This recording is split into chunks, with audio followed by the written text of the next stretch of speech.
at the moment, tech seems to be like a very hot industry sector, wherever you want to put it.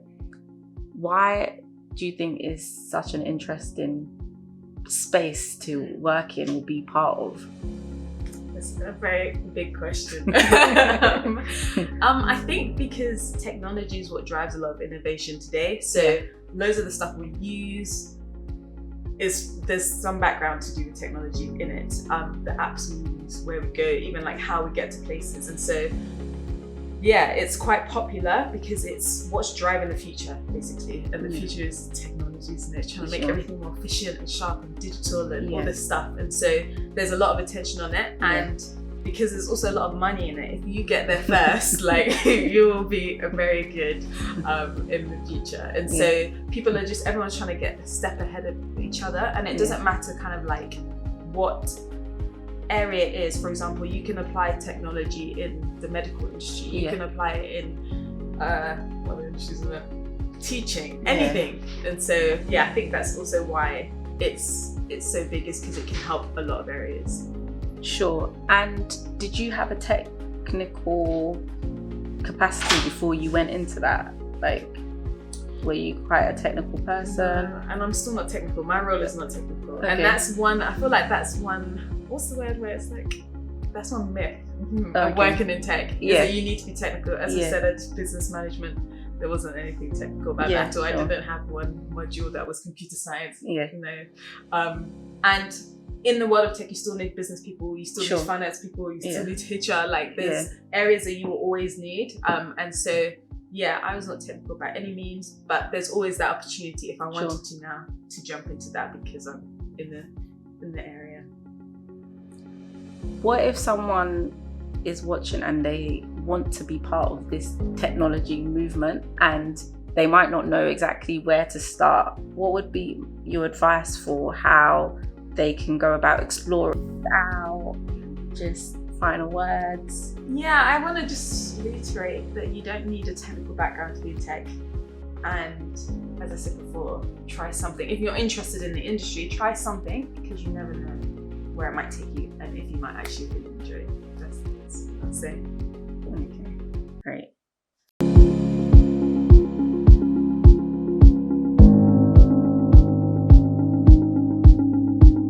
Hello and welcome to Career Spotlight with Vanessa Ajimai. Today, I'm so excited to have another guest here.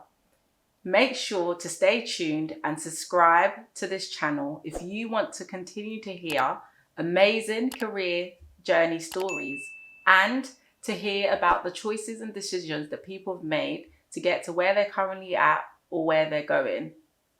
Hey, Suki. Hello. How are you doing? I'm very good, thank you. How are you? Yeah, I'm doing well as well. Thank you so much for agreeing to come and share today.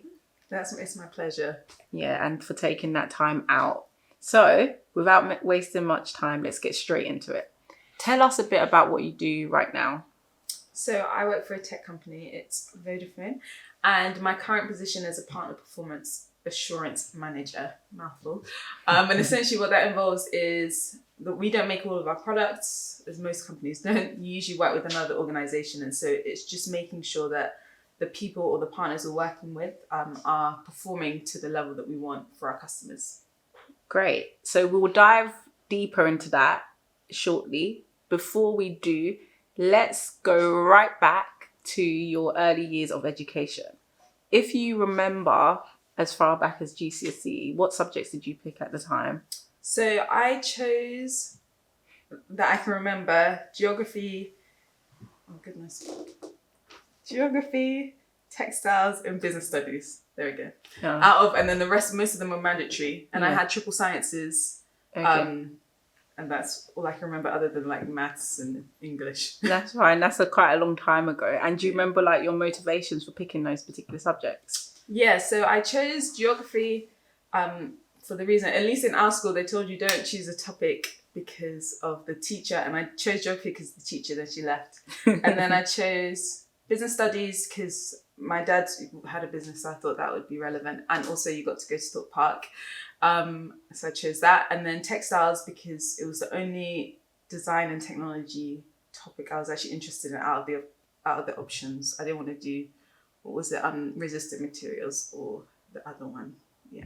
Okay. And did you enjoy those subjects that you picked? I enjoyed business studies. I think it just gave me the foundation of what businesses involve, and then made it fun. The teacher was good. Yeah. And then geography, I thought also I was going to learn about the map of the world, where countries are, because I struggled, and you learn more about like rocks and volcanoes and earthquakes. So that was, and rivers. That was not my bag. And then textiles, that was good. I mean, it's always good to have in your back pocket, like know how to make clothes, or at least fix them and stuff like that. So I enjoyed that. Cool. So after your GCSEs, what did you do next? Did you go on to A levels? Yeah, so I stayed in our school actually, did sixth form and did A levels, and I chose English literature, physics and chemistry, and economics. Okay. Yeah. Oh, and I did BTEC dance actually. Oh, did you? I just came back to contemporary. Yeah, that didn't go very far because I wasn't very good. Yeah. Okay, so do you remember what exactly motivated those particular subjects? Yes, so the two sciences, I had kind of, when I was young, I wanted to be a vet. So that I needed two sciences at university, but I also wasn't really sure that I wanted to still pursue it because the passion had kind of gone down. Okay. And obviously that's like a 5-year course. So I was kind of like, I'll take those subjects, but if I'm not confident now, I probably won't do it, because you need to be dedicated to do it. So that's why I chose the two sciences. People would say, why didn't I take biology? I didn't like biology, even though that would have been more relevant. But I just needed to. English literature, I just really enjoyed English. I love to read, and I just love the whole thing. So I chose that. And then economics, I chose that instead of business studies A level because it was kind of similar to what we'd done in GCSEs, so I didn't want to repeat it. But economics was like a different angle. So I thought, let me try something different. Okay. And did you do any particular research on some of them before you picked them? I don't know, research. No, I don't think so. I remember our school was quite good because they did like a day where you could go and find out about different subjects. Oh, okay. So you would go and the teachers would tell you what it would entail for the AS or A level. So I only remember chemistry, which was that this is the hardest A level in the world. This is the hardest A level was what they were saying.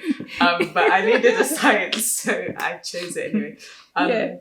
But the rest I don't remember what they said. I just something must have encouraged me. Okay. Yeah. And what was your experience of those subjects then? Was chemistry the hardest A level in the world? Yes, it was. Physics, I only did that up to AS level because I was a joke and I didn't take maths. Oh, okay. So I also don't like maths.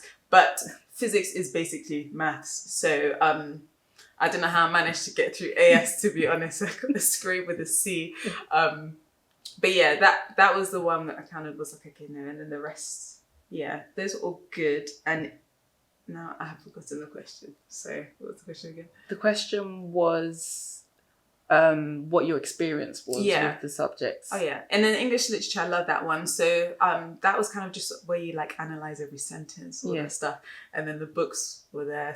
And I love reading, so that was fabulous. And then economics, I really enjoyed that actually. That was not in our school, it was another school, because how they did it was a consortium. There were 4 secondary schools that came together for sixth form. And the teachers were just really passionate and very good at what they did. So I did enjoy it very much, and got a lot out of it that I didn't know. And you mentioned that originally you wanted or thought you wanted to be a vet, but then the passion went down. Can you kind of describe that a bit more? Yeah. So I even did, I've always had pets and stuff. Yeah. My mum was quite good. She allowed us to have stuff, like different animals. So I kind of just love animals. So I was like, let me just do something with animals.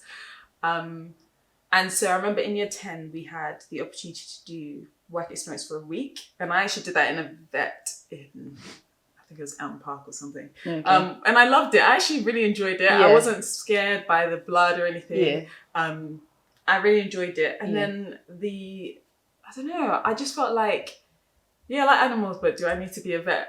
So, like you can enjoy things, and it doesn't need to become a job. Because sometimes when things that you enjoy become a job, it kind of takes the fun out of it. So yeah, I don't. Yeah, other than that, I don't even remember why. I was just like, yeah, no, I don't want to do it anymore. Okay. Yeah. So yeah, that can happen as well. And so once you finished with your A levels, what did you decide to do next? So I went to uni next, and studied business management at the University of Surrey in Guildford. For my Guildfordians. And that was really, really good. I really enjoyed Guildford. Okay. The course was okay. Yeah. But I actually initially wanted to be fair, I didn't know what I wanted to study. Okay. I just knew I wanted to go to uni. Yeah. That was the next step. And to be fair, like there weren't many other options back when, I don't know, that I was exposed to back in the day. So it's kind of just continue education. Yeah. Apprenticeships were kind of there, but not encouraged as much. / it wasn't as visible. So yeah, I did that, but it took me a while to figure out what I wanted to do. Okay. Yeah. It was physics first. Yeah. Which was a joke because I said I didn't even finish the A level. When I realised how hard it was. So that was a no. And then it was, then I thought, okay, maybe English literature, because I really enjoy that. Yeah. But my dad was not impressed. So I said, right, on to the next one. Then it was between business studies and economics. Oh, okay. No, sorry, business management and business studies. There we go. Okay. Because it's ever so slightly worded different, but the courses are different. So economics, I didn't want to do, it involved too much maths, and we said no maths. But business studies and business management, I can't remember. So what I did was I just had to look on, like, when you're trying to apply in UCAS and stuff, you would see the descriptions. Yeah, sure. And so I just remember business management being more of what I wanted to do. Mm-hmm. So that's why I went with that one in the end. And what was your experience of doing business management at uni? So it's a very good general course if you're not sure what you want to do, because they cover loads of different areas. There's project management, you've got events, you've got marketing, HR, everything, operations, all the different aspects of business. So I think it was really good just to help me to understand what's available. Yeah. And yeah, that's about it. Accounting. I mean, I wasn't like, business management. But it was useful, basically. Sure. And I knew I could do anything with it at the end. So it wasn't like any other subjects where, for example, also English, the career path was usually defined to like write it, like either becoming a journalist or something in that area, or being a teacher. And I didn't want to do either of those. Okay. So yeah, I thought business, that would help me get a job in a business. Yeah, sure. And you mentioned earlier that it took a while before you kind of knew what you wanted to go on and do.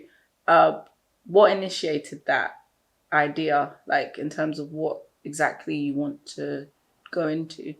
In uni? Yeah, during uni and what you want to do after that. Oh, okay. Yeah. Okay, so to be honest, you can hear that I was kind of flowing with the wind. Yeah. But I think it was just exposure to, like I say, in the course and the different areas, and then also people I was around. So there were some people who knew what they wanted to do. Okay. So they came knowing, okay, I'm going to get business management degree and then I'm going to go straight into HR or something. Oh, okay. And so it was kind of just asking them questions. So like, oh, why HR? Or like, why do you want to go into, I don't know, what else did people think of? Why do you want to create your own business? Because I wasn't really, I don't want to say about that life. I need to use better English. I wasn't really interested in like, I want to have my own business. Okay, I was just like, I'm here to work and be making money and live my life without too much stress.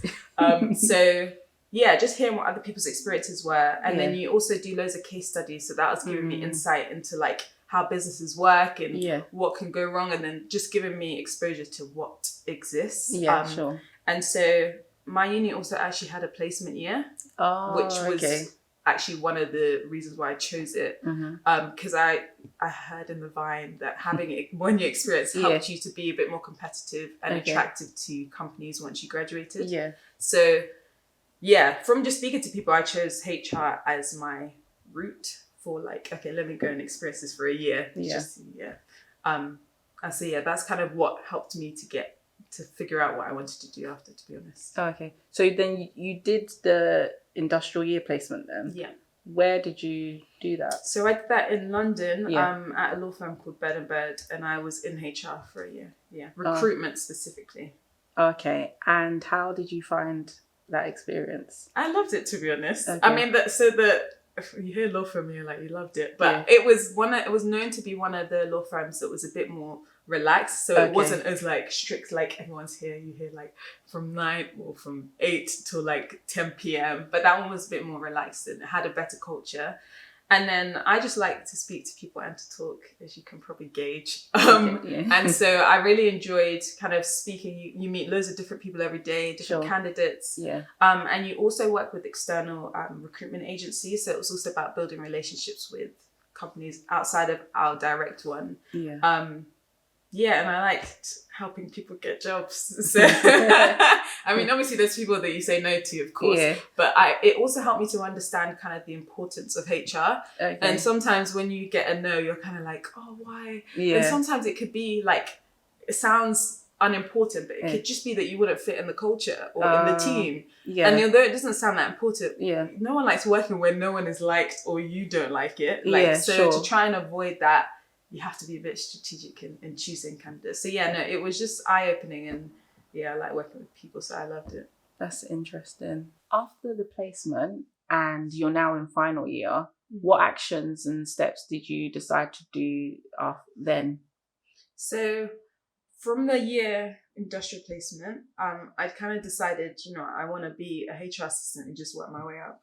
And so to do that, I couldn't really do anything during my final year because most of those roles were kind of like you get hired immediately and you start work. So in my final year, I didn't do much. So I would still go to career fairs. We always had career fairs and stuff like that.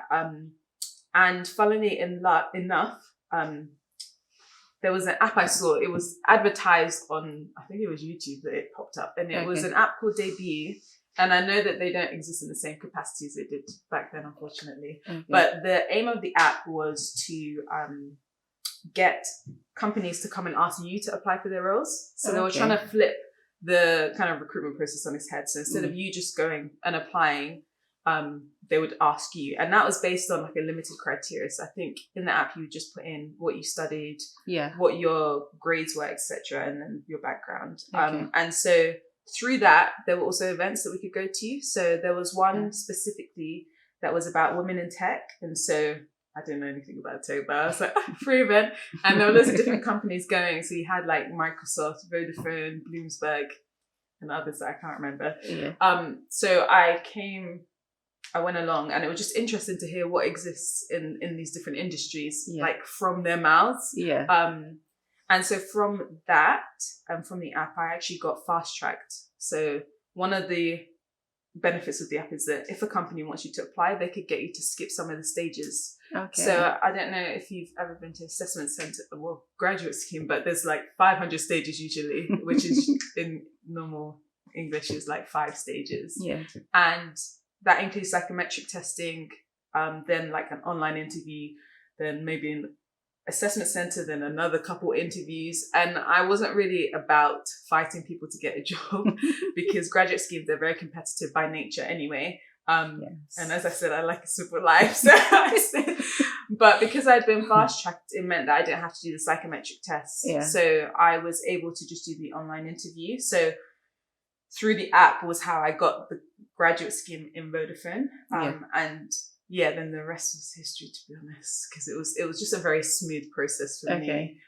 Went to the next stage, which was assessment center, and then got offered the job the next day. So without trying, I feel like you look at the options that are available, but try anything because you never know what might happen. So the app came up, I tried it, and then we're here today. And what you said that it doesn't operate in the same capacity, but what was it? Debut? Debut. So I think I was trying to check it. It's called Debut Careers, but I don't even think it exists because I was trying to tell someone about it and they couldn't find it. Sorry. And what was the grad scheme that you did? Which? Yeah, so the grad scheme I did was like a business grad scheme. So because Okay. there were different types. I think there was finance, business, and technology at the time. And depending on your discipline that you did at uni, you kind of fit into one of those boxes. Yeah. And so I fell into the business box, having studied business management, and that was a 2 year like employment kind of contract. Yeah. And that involved 3 different roles. So you kind of rotate to see what you like and what you don't like. Yeah. So the first 2 roles are for 6 months and the last one's for a year. So it was quite good to helping me have other experience outside of HR to see what else I like. Because HR I've got in the bag, I know I like that, but what else might I like in this world of technology? Sure. And what is the aim of graduate schemes?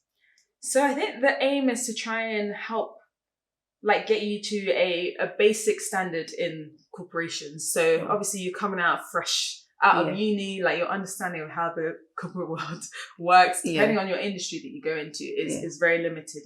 All you know mainly is theory. So it just helps to give you some experience to help you to kind of grow in your career. So I think it's really good because some of them allow you to try different areas, and that just gives you a better understanding of what you might like, as opposed to going straight into one role and having to stay there forever. So yeah, I think that's what they're for. And how did the graduate scheme help you and your next steps?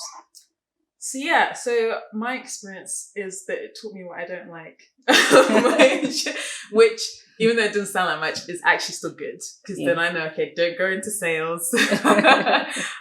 You're actually quite good at finance, so that could be something to explore. So yeah, I think it just gave me confidence that I can actually stay in this industry now, and I've got some skills to apply. And gave me information of what to stay clear from. And what were your next steps after that? So after that, it was a decision of whether to stay where I am or leave. And for me, I wanted to kind of explore a bit more of where I was. So I then had to start applying for roles. So although you're in the company, they don't just offer you like a role straight up and say, because you've been here, you get it. You still had to apply for jobs, and also that gave you the opportunity to choose what you wanted to do. So applied for jobs and then got one in the company as a PMO assistant. And so that was kind of where my actual career journey started by choice. And yeah, that was where I was just before my current role. Nice. And what was it that made you decide to go for a PMO assistant role? So I'd done a similar role and on the graduate scheme. So that was the only role out of the 2 years that to be politically correct, that I enjoyed. So I was just trying to stick to what I knew and go from there to see what else existed. And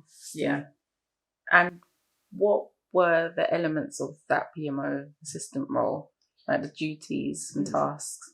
So that role involved helping with projects. So it was a transformation program. It involved basically tracking how the projects were progressing, making sure that we're meeting timelines, checking if there were any changes that needed to be made, attending all the meetings to get down minutes, hold people accountable to what they said they were going to do. What else did I do?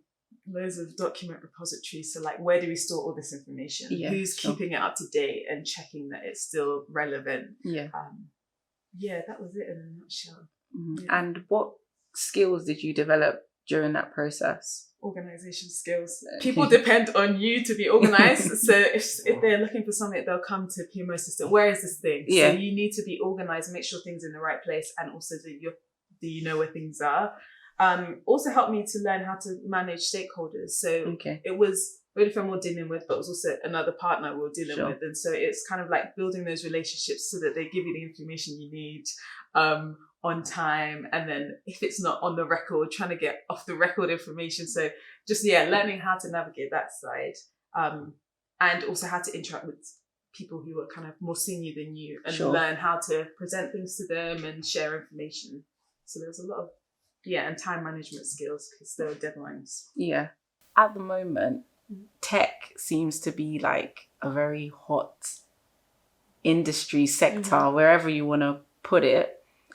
Why do you think is such an interesting space to work in or be part of? That's a very big question. I think because technology is what drives a lot of innovation today. So loads of the stuff we use there's some background to do with technology in it. The apps we use, where we go, even like how we get to places. And so, yeah, it's quite popular because it's what's driving the future, basically. And the future is technology, isn't it? It's trying to make everything more efficient and sharp and digital and all this stuff. And so there's a lot of attention on it. And because there's also a lot of money in it, if you get there first, like you will be very good in the future. And so people are everyone's trying to get a step ahead of each other. And it doesn't matter kind of like what area it is. For example, you can apply technology in the medical industry. You can apply it in, what other industries are there? Teaching, anything. And so, I think that's also why it's so big, is because it can help a lot of areas. Sure. And did you have a technical capacity before you went into that? Like, were you quite a technical person? No, and I'm still not technical. My role is not technical. Okay. And that's one, I feel like that's one, what's the word where it's like, that's one myth of working in tech. Is that you need to be technical. As I said, at business management, there wasn't anything technical about that at all. Sure. I didn't have one module that was computer science. And in the world of tech, you still need business people, you still need finance people, you still need HR. Like there's areas that you will always need. And so, I was not technical by any means, but there's always that opportunity if I wanted to now to jump into that because I'm in the area. What if someone is watching and they want to be part of this technology movement and they might not know exactly where to start? What would be your advice for how they can go about exploring which areas that they feel that they might fit into within that space? I think one thing is to think about what you enjoy. So it could be as basic as, I don't know, I like speaking to people, or like someone who likes, what other areas are there? Managing projects. So you like supporting people, even in that capacity, just as simple as that sounds, that will help you to know what you can do and where you can do it in the world of tech. And so I'm just trying to think of something. I mean, online job boards, it's easy. Maybe just throw in a company that you've heard of that works in tech and see what comes without filtering specifically what job. It's just to see. And although it sounds like long-winded or it's going to take time, for you to get the role that you want, it will take time if you don't know. So just putting the work in to see, okay, I've looked at all these job specs. I don't want to be a product manager. I don't want to work in HR. I don't want to do anything financial. Oh, but this one in corporate responsibility sounds interesting. Like it could be as simple as that. And that will help you to kind of then be able to filter your search a bit more and then go from there. Yeah. And looking into your PMO assistant role that you did, what were some of the other roles that you engaged with during your role? That's a good question. So I engaged with operations. So because it was about like programs and systems that we would use for customers later, the operations team had to be involved because they're the ones that will manage this product going forward. So once the program is finished, it's handed to them. So that was interesting to know, okay, there's these people here who look at these systems and who manage that. Okay. Then we had to work with the commercial team. So if there were any changes to the contract that needed to be made, because we just need to change this whole section. We're not delivering this anymore. It's not possible. So we need to do something else. Then they would be the ones who would do those changes. So that was interesting to me also. Okay, there's this team that look at contracts and they do this weird contract change thing. Commercial team, obviously the people that look at how much is it going to make and make those decisions.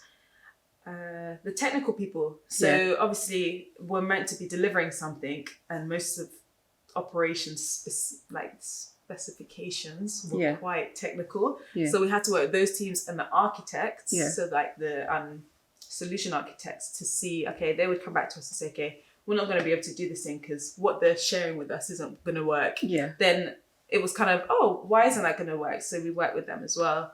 And I feel like those are the main, and security. Security, because because we're working across businesses now, we needed to make sure you were adhering to our security guidelines. And then it was like, oh, there's a whole other side that's involved to just do those checks. So yeah, a lot of people. Sure. And although you're not technical, did you have to upskill yourself to kind of get on board with some of the technical jargons? Yeah, especially the security side, because I was, I had to keep updates on where we were in the process. Yeah. So yeah, it just involved, okay, we love an acronym in Vodafone. It's everything is 5 letters and it means nothing to loads of people because they're so used to using it. So it's like, okay, what does this mean, please? In English, so that I can understand from a non-technical background. Sure. But people were willing to share that. And because it was so fresh and so new, the program, like they knew people wouldn't know. So there was that willingness to share information. But yeah, there was a lot of, I wouldn't say a lot of upskilling because my basic understanding was enough. Okay. But if I wanted to do well, I would need to know some additional stuff. So, yeah. Sure. And what was the transition like from the PMO assistant role to the role that you're doing now, which is the performance assurance manager? Transition. So I feel like the transition mostly involved responsibility. Okay. And moving out of admin, praise God. Like I can do it, but I was not excited about doing it. The pressure.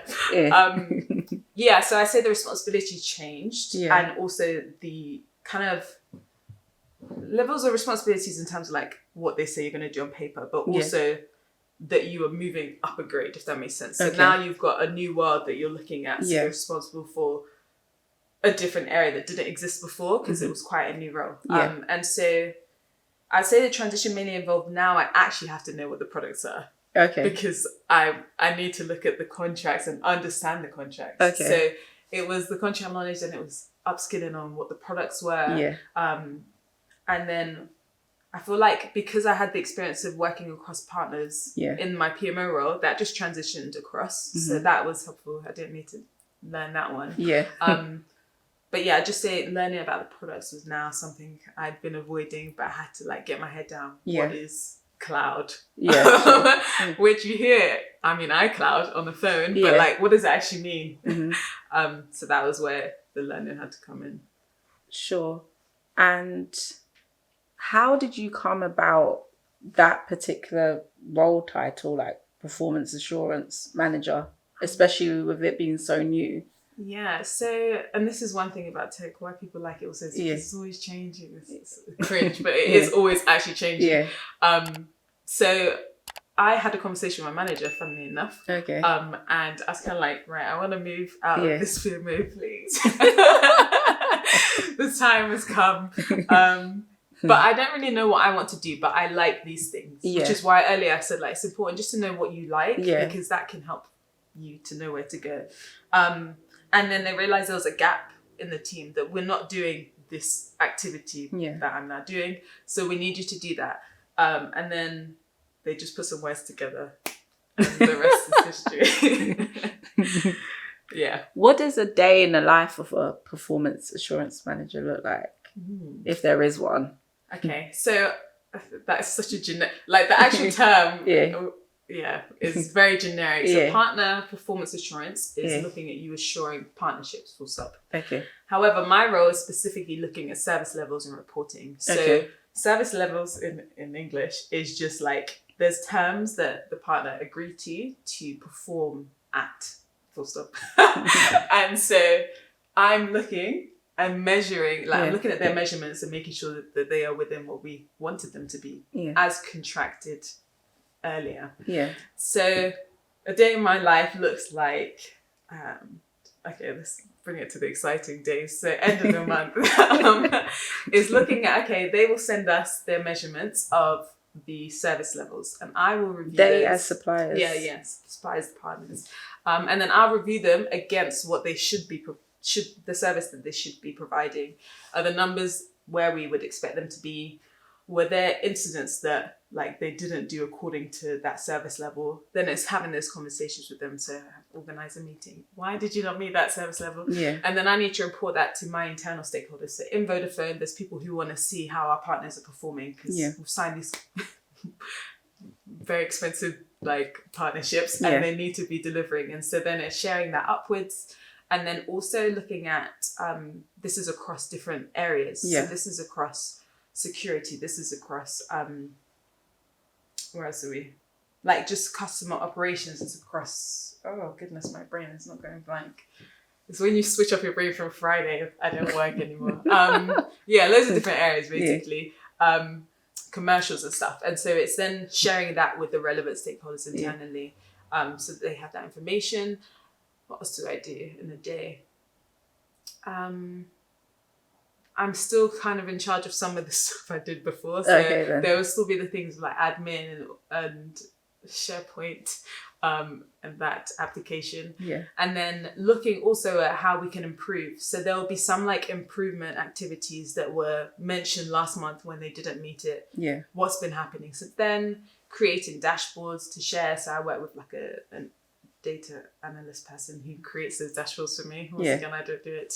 Yeah. And then just checking in with him. So I think there's a lot of different things that I do. Yeah. And it depends where the demand comes in as well. Because Sure. sometimes there's like a priority. Everyone stare at this company or this thing. But yeah, that's generally what happens. What do you enjoy about your role? So I enjoy the ability to own something. So I'm currently the only one doing my role, if that makes sense. So there's other performance assurance managers, but they do different things. So I like that. It just helps me to feel like I'm making a difference, to be honest. And then I also enjoy that I'm not just working with one team. I'm working across teams in my organization and outside my organization. As I mentioned, I like working with people and speaking to people. So like that works for me. Sure. And I also enjoy just like learning. I mean, I like to learn new things, but I like that this is something that, I mean, everyone in the world uses some of the stuff that we sell. So it's just useful to see like, okay, this is how it actually works. So like, oh, okay, that's what that actually means. So yeah, I'd say that at the top of my head. What type of person or individual do you think would enjoy your role? So I've been told that it's actually like a data role. So obviously you're looking at data that is provided from your partners. So someone who is able to kind of like look at something and then draw conclusions from it. So be like, okay, A plus B plus C. Oh, okay, that must mean Y. I don't know, that's a great example. But yeah, someone who can draw conclusions from things and likes to like read into information and stuff like that. Someone who also enjoys building relationships, because if there is, for some reason, a reason why a partner has missed the levels that are contracted, sometimes that means that they're gonna have to give us some money. Sometimes that means, okay, we don't just want to be so blunt as to say, give us some money, but like you have to kind of like finesse them and like sugar them up and sweet them up. So if you like speaking with people and kind of like trying to get buy-in from people, then you might like it. And what else? It's not heavily part of my role, but if you're interested in like contracts and stuff like that, then that could also be a reason why. And contracts, I say like having something that is literally A plus B equals C. So like, I don't have to think too much about it. If they don't meet it, then the outcome is X. So it's not necessarily like a strategic role, I would say. So I'm not trying to think of how do we improve this in the future, like in terms of the entire partnership, because that's a whole like world of its own. But it's kind of like just saying, okay, they need to be doing this. Are they doing it? If not, let's see why not. How can we improve it? Full stop. On to the next one type of thing. Do you have to manage any compliance aspects of the contracts, or you don't manage? I don't manage that, no. So I'm literally like a small small group of that whole contract world. Yeah, that's not my bag, so praise God. Yeah. Knowing what you know now, is there anything that you might have started looking at earlier or have done differently, looking at like the pathway that you're in? Anything I would have done differently?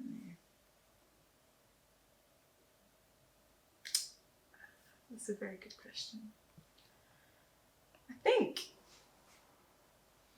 I mean, if I knew what I wanted to do, then maybe in the application process, I would have been looking for these roles. Okay. So generally speaking, they're kind of like third-party supplier Yeah. manager roles or something. I'd probably been looking earlier, but I don't even think so, because my PMO experience is what helped me to get into this role and have like the foundations I needed. So I think for me, I don't think I would have done anything differently other than looking for it earlier if I knew it existed.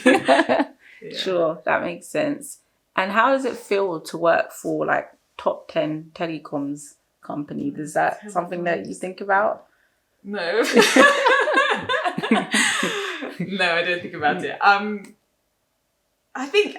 feel like it feels like you're in the midst of everything that's going on right now. Like you're saying, tech is where it's at. So technically, when you say people are like, oh wow, you work for them. And no, we don't just do mobile phones and SIM cards. Like we do bigger things than that. But I'm not gonna lie, I didn't know that until I got into the company. Yeah, sure. But I think it just feels exciting because you're part of like what's gonna be some really great innovations and stuff. Like we do some stuff in the healthcare sector, we do some stuff in security sector, like we do some things across the map, and so it just feels like it feels like you have a job because it's always changing and this is where it's at. But it feels exciting because of that. Yeah. And you work within projects, is that the case? Used to more so, but So another thing that's quite hot as well is just project management, which keeps getting chucked around quite a bit. What are projects exactly about? So I say projects are about, so what is a project? A project is like a set of, generally speaking, like it's just a set of tasks that you need to complete to deliver something. It could be anything. And then project management is just, okay, you are managing those projects basically. So you've got that responsibility to ensure that they are on time, on budget, to the quality that was agreed, basically. Sure. I asked about the kind of people that you engage with for PMO. Is it even, I think what you do now is quite siloed to a certain degree, but what other roles are quite close in terms of your daily tasks? I say now I deal with delivery teams, which I didn't really before, because the project managers that I would support did all that stuff. But so that's interesting now. So I've got more of a view of customer side. Okay. Whereas before I was kind of in the background, I didn't have to look at anything to do with customers. Now it's kind of like, okay, how do these things affect our customers? So who are the teams that are delivering this? Who are the teams that are working directly with customers? Are what we have in the contract, even the service we want to be providing, are customers complaining? Do we need to change it? So working with customer side, customer ops managers, delivery, security more, in terms of day-to-day operations. And then, commercial team is still there and contract team is still there. And kind of looking at your transition to where you're currently at, like you previously mentioned, yours seems to have been quite smooth. What would be your advice for others that are not, it's not that smooth sailing and they're kind of getting quite a lot of no's and trying to maybe break into it, like the space that you're in? I mean, the first thing I say is keep trying. There'll always be a yes. There will eventually be a yes. And so, as annoying as that sounds, like keep trying, because that one day, funnily enough, like the roles that the HR role I got, like I did a lot of assessment centers for that 1 year placement. And so there were a lot of no's. And that HR one was the last one. I said, that's it. If I don't get this, I will go and finish uni the next year. And funnily enough, that was the one I got. So like, you never know which one you will get. And then I was pleasantly surprised I enjoyed it as much as I did. So keep applying and then try anything. Like I said, kind of know what you like. Don't just apply for things that you're like, I hate this job spec, but I need a job. No, because at the end of the day, you're the one that will need to be going in and doing it. But like, apply for anything. Even if it's got a few things you like, that's better than none. So go for it, because you never know where that might lead you. And I don't even know that I would say it was smooth, to be honest. It's not smooth. I mean, getting the grad scheme was smooth, and then trying to get a job after the grad scheme was not smooth. It took me many months. And there were loads of no's. And that PMO one was the last one again, where I said, right, Do you know what? Maybe I've made the wrong choice. I should look elsewhere. Yeah. This is the last one I'm applying to. Okay. So yeah, you'd be intrigued to know that some people's journeys aren't as smooth as they seem. So you try what you can, do what you like, then try and apply for those ones. But keep applying, because it's usually those ones that are the gems. And then you'll be like, wow, I actually love this role. It's the best role I've had. Yeah. That's nice. Have you been in any positions where you've sat interviewing people for any roles? Recently? Yeah. Not recently. Okay. My role now, I don't really get that opportunity to interview people. Okay. Yeah. That's fine. Thank you so much. Do you have anything else that you want to share? Something that I've missed out? Just final words? Yeah, I want to just reiterate that you don't need a technical background to be in tech.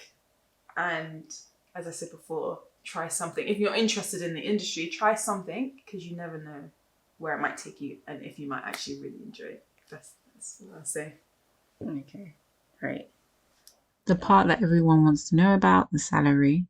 So I've looked at Glassdoor for the performance assurance manager pay, and shows an average of about 55k with a range of from 38 to 82 up in excess. Similar to other roles, it will be dependent on the type of industry, whether it's private or public, and even sometimes based on your ability to negotiate your salary. If you've managed to stay till this far and watch Suki share her career journey, thank you. I hope you've enjoyed it as much as I have, and there's been a lot to take from it. It's been really interesting to see what her journey has been like, from wanting to be a vet and then going into business to escape maths and then finding herself doing an industrial placement within HR, going into the PMO as an assistant, and then finding herself in the current role she does now as an performance assurance manager, and just seeing that journey and the transition. And probably I shouldn't have said that it's been smooth sailing. She did correct me and let me know that there has also been no's, and still she's pushed on. So I hope that you can also take that and let that also motivate you for when you're going through your various different career pathways. Make sure that you do continue to stay tuned in this channel and subscribe, share so that others can also get the information. Comment if you have any questions, and like as well. This is Career Spotlight. Thank you.